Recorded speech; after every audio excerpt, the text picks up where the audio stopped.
नमस्कार दोस्तों। अश्विन शुक्ल पक्ष की पूर्णिमा शरद पूर्णिमा कहलाती है। शरद पूर्णिमा की रात्रि में चंद्रमा अपनी 16 कलाओं से परिपूर्ण होता है। इस व्रत में रात्रि के प्रथम पहर अथवा संपूर्ण निशीथ व्यापिनी पूर्णिमा को करना चाहिए। शरद पूर्णिमा के व्रत को कोजागर व्रत भी कहते हैं, क्योंकि लक्ष्मी जी को जागृति करने के कारण इस व्रत का नाम कोजागर पड़ा। इस दिन लक्ष्मी नारायण, महालक्ष्मी एवं तुलसी पूजन भी किया जाता है। इस दिन श्री कृष्ण ने गोपियों के साथ महारास रचाया था।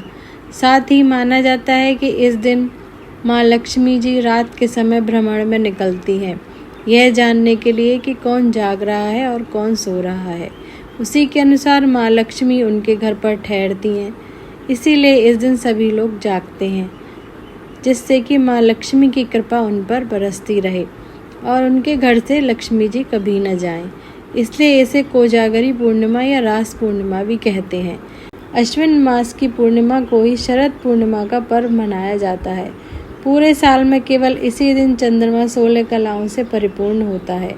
हिंदी धर्म में इस दिन कोजागर व्रत माना गया है। इसी को कौमुदी व्रत भी कहते हैं। मान्यता है कि इस रात्रि को चंद्रमा की किरणों से अमृत बरसता है। तभी इस दिन उत्तर भारत में खीर बनाकर रात भर चांदनी में रखने का विधान है।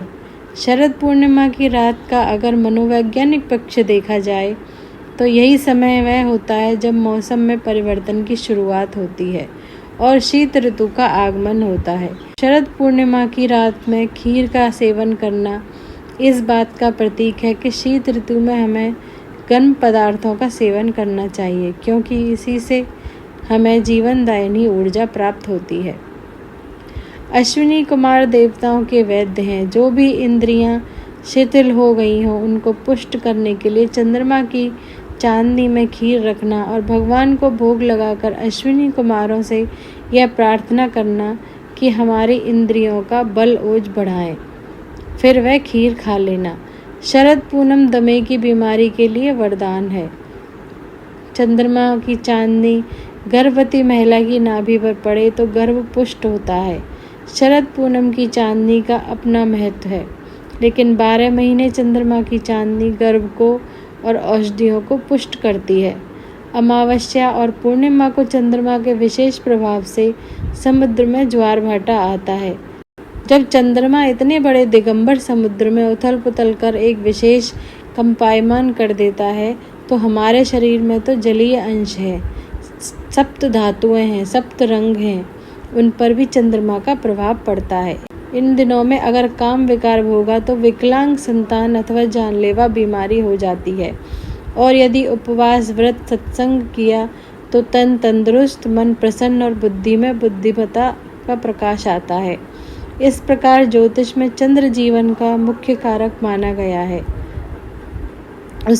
जिस प्रकार ज्योतिष में चंद्र जीवन को मुख्य कारक माना गया है, उसी प्रकार शरद पूर्णिमा जीवन वृद्धि सहायक मानी गई है।